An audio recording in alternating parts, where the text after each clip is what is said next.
95, the attention was around the information. The internet was actually called the information superhighway. It was about looking up stuff. It was a better encyclopedia. Look at this information. At the time in 1994, I don't think anybody walking on Earth understood that the internet would eat up almost every aspect of our lives. Everybody laughed at me in 1995 when I told them that I was gonna build a website to sell wine. And I'm telling you, everybody laughed at me. Everybody said nobody's gonna buy. I remember being in meetings where people would say things like, Gary, this is crazy. Nobody's gonna buy wine on the internet. The internet is a fad. And I would reply, not only are people gonna buy wine on the internet, people are gonna buy everything on the internet. You got your perspective. I just wanna be happy. Don't you wanna be happy?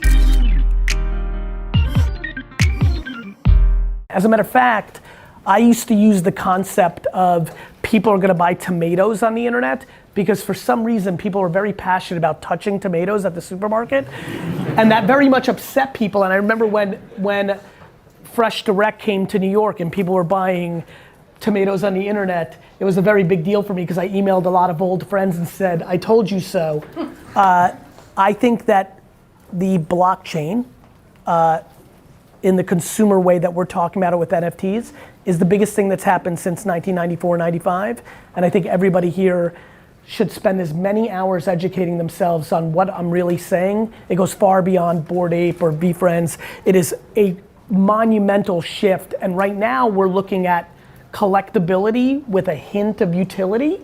I think very quickly we're gonna get into a scaled world of utility with hints of collectability on the back end. And when that happens, it's gonna start really moving. What do you tell somebody who says, I don't really know about NFTs, I don't know what that whole world's about? Meaning the people that say I don't know, or the people that are saying it's a scam, it's full of shit, it's a fad? I think the people who really just haven't taken the time to look into it or given it any thought at all, even if you don't invest or are involved, but know what it's about. I don't really have a lot of passion of really saying anything to them. Meaning, I'm not in any need of everybody understanding it. It's gonna happen anyway. What I would say to people I care about is, it's a missed opportunity for you not to get educated on this. But I often tell friends and family and people I care about in my community a very simple truth in moments like this. I have no interest in convincing anybody on earth that this is important or opportunistic. I have conviction in my belief that it is, but I'm not in the convincing business. I'm in the business of putting things on the record and being historically correct. All right, so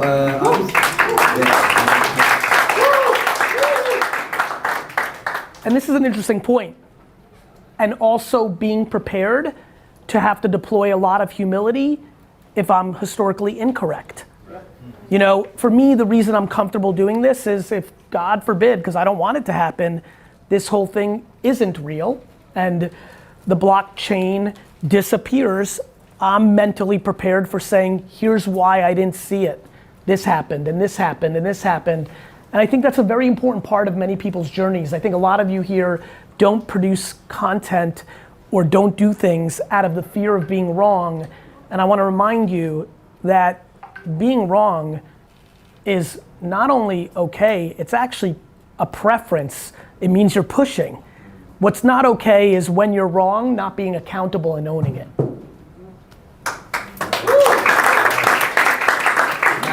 Obviously today we're at Coders HQ. How can coders or the coding community or even like digital artists jump onto the blockchain and Web 3.0?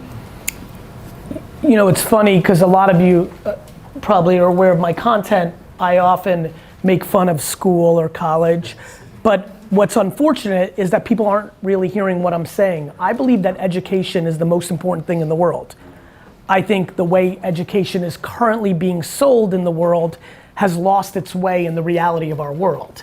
The answer to your question is, how do you take advantage of it? Education.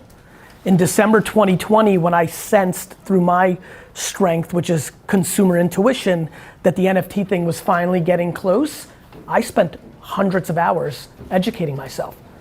It started with very simple videos of what is an NFT today, because I remembered what I thought it was in 2017 when I first saw crypto kitties, but I knew that I hadn't been paying attention, so I had to re-educate myself.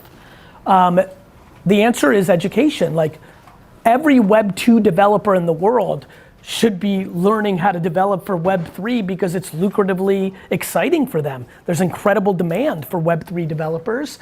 And really, it's not a very big leap for a Web 2 developer to get to Web 3. There's just certain things you have to know and understand that, you know, a decentralized server is a very different environment than owning your servers, which is why so many launches last year struggled, because a lot of developers didn't remember that they were really building on the blockchain. They were so accustomed to building on their own server, they got caught. You could see the traits.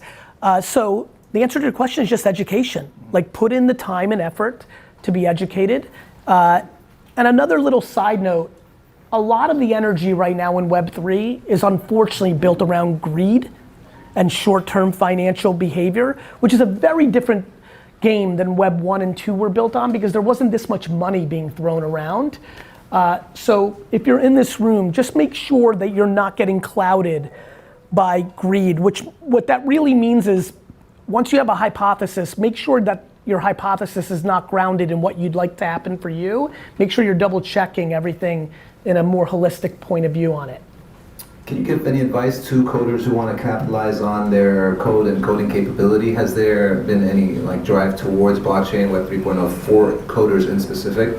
I mean, we know about the NFTs. Well, I mean, you know, any viable project that's launching on its own website and is minting a project needs development. You know, so, you know, I have a lot of advice. It's called understand how to code on decentralized servers, right? It's like, get accustomed to the new behaviors. There's incredible, I mean, this is one of the great eras for developers. There's so much security that needs to be figured out. There's so much bridging that needs to be figured out. There's so much capabilities of minting that we haven't even explored yet. I mean, this is probably the most exciting time for a developer since probably 2005, 6, 7, 8, when the Web 2 movement was happening. So, you know, it's funny for me to even think that developers don't see how big of an opportunity this is. I think it goes back to education and execution. Yeah, I think you touched on it a little bit as well. One of the other questions was about how initiatives like Coders HQ are focused on enabling the coding communities, and you said education obviously, but how could they focus on driving communities towards, so what kind of education? How do they shift from how it currently is to Web 3.0? Where does it start? It starts with believing that the opportunity exists. You're not gonna spend 50 hours learning if you don't think it's there. So, I remember when Ruby on Rails as a language started to catch attention back in 04, 5, 6, 7. I'm trying to remember exactly the timing. You had to believe that that was a language that was gonna catch, heat, otherwise you weren't gonna stop coding in PHP. And then, of course, it didn't catch as long-term, and it evolves, and that's just the game of development, right? Some things stick, some things don't, but you learn. You learn for certain things, and learning that language might have helped you be stronger at the next thing. I think it starts with conviction around the movement is actually happening. And again, I think the biggest reason so many of your friends don't see the NFT thing or the blockchain thing is because they're bringing their internet perspective to the blockchain. People make jokes like, that's so stupid, I'm gonna right click and save. That's an internet lingo. That's what we did on the internet. That's not how the blockchain works. When people are like, this is stupid, who owns, people say the most basic things, like, it is much easier for me to know if you own something on the blockchain than for me to know if you own something in real life. We can all go outside right now and take a picture next to a car, put it on social media, and make pretend it's our car. People do that. You can't do that with an NFT. I can look it up in 3 seconds and see you don't own it. So what's really fascinating is the concept of, are we grasping the opportunity, and are we learning how to not bring our Web 2 development brain to Web 3, which is why so many projects struggled last year. Incredible developers didn't even realize that subconsciously they didn't understand the pitfalls they were gonna have at Mint, because they didn't understand that they didn't control the server, even though it's decent. It's just fascinating to watch. So I think A, recognizing the situation, and then B, having the humility to really put in the work to do it properly. What are the factors that drive your decision into investing into digital companies? I mean, you did it, at a very early stage, like you said, with the wine company, and also invest into tech companies, and now you're very ahead in the Web 3.0 world. My greatest strength is intuition around what people are going to do before they realize they're going to do it. That has been my real business gift, that I'm able to somehow intuitively understand that you are going to do this even though you say you're not going to. And I think a lot of that has to do with a couple of core beliefs I have, which is A, I don't think humans understand how much convenience will always win in the end. That I remember the BlackBerry to iPhone debate. So many people never thought they would get an iPhone because they liked the buttons on the BlackBerry. But I remember just thinking every day from day one, I'm like, but it has the internet on it. And the internet is more powerful than touching buttons. The internet will beat the buttons. And I think that's how I think about the consumer blockchain. I already understand that NFTs representing the mundane, like a receipt or a ticket or a bracelet, is gonna be better for people. They just don't see it yet. And so, for me, what I do is first I understand the consumer truth. People are gonna do this. That's intuition, pattern recognition, my obsession with history. There's a lot of things that help me be good at it. And then the next thing I do after that is I invest based on the human being that's running it. I think the reason that I'll be successful in NFT investing, and a lot of people are gonna lose, is I don't believe in what a lot of people accept as truth. For example, so many people talk, Gary, this NFT has, I think a lot of you, if you are in this space, remember the last several months, I love the roadmap. That's why I'm investing. And I was like, but that's like a pitch deck. Just because you say you're gonna do something doesn't mean that's a good reason to invest. I learned that lesson in my career. That was a good deck, but they didn't know how to actually run a company. Number two, Gary, you don't get it. This is gonna win because of the community. Well, the community is only as good as the people executing the project. These communities are not really built, the far majority on communities, they're built on the fact you're rooting for it because you bought it and you want it to go up. You're financially incentivized, just like people that bought Beanie Babies cared about it to just flip, thus Beanie Babies died, because they're not Disney, they're not Transformers, they're not Marvel, where you actually care about the characters. You just bought the Beanie Baby to sell the Beanie Baby, which is 99% of the behavior in NFTs, which is why I put out content saying 99% of these are gonna fail, because I know human behavior. For me, what I do is believe in a human truth, a thesis, and then I start looking for the people that I think are capable of driving that to a successful outcome, which is something I don't think people are spending enough time on in NFT land. I mean, there are people spending hundreds of thousands of dollars on projects where the founders are anonymous. The reason there's so many rug pulls is because people are making bad decisions because they're in a gold rush and everybody's so over focused on making money in 24 hours that they're gonna lose money. You always seem to be one step ahead of the game.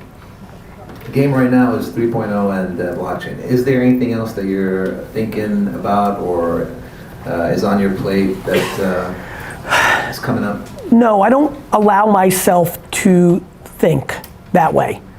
I have no emotion that tomorrow needs to be a new playing field. What I do is I spend all my time absorbing what humans are doing so that I'm ready when something has emerged.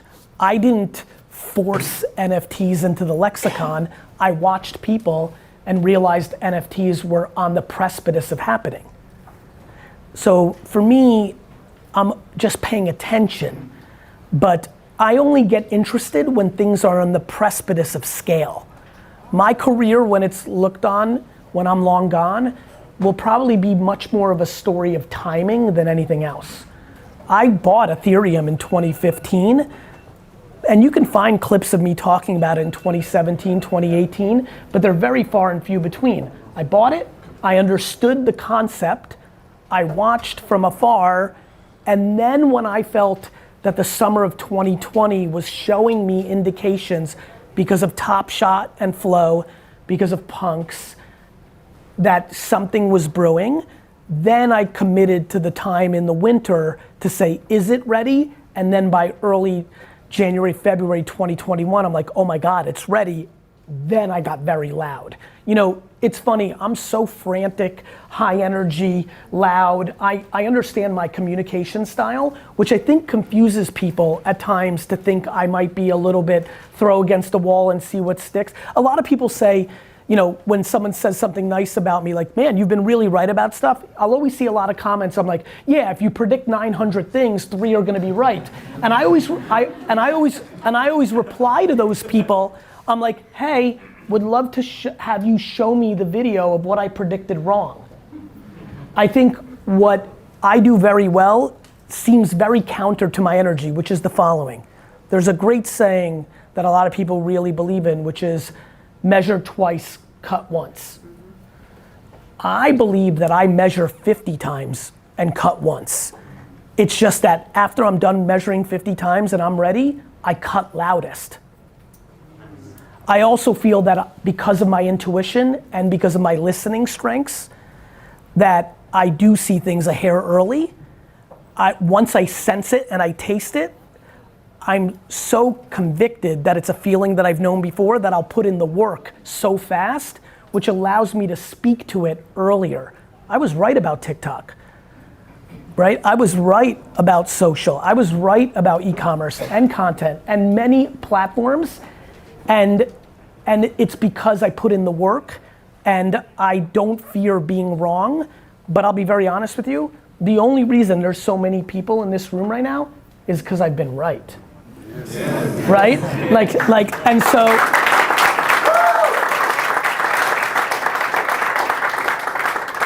I tell, you know, a lot of people are like, well, Gary, of course your NFT project's doing well, you have a huge community. I'm like, one that I earned.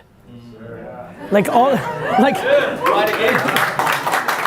fascinated by that, and so I'm incredibly thoughtful of what comes out of my mouth. I think a lot of you that have followed me for a long time, I don't say that many things. I'm pretty narrow. I have a good knack of saying them 8,000 different ways. I may say them in new platforms and different content formats, but you know, to me, I'm 100% sure that the consumer blockchain is gonna matter, and I'm trying to learn and build community, and more importantly, it is incredibly intoxicating to have your community benefit from your observations, and so that has been a beautiful part of this journey for me.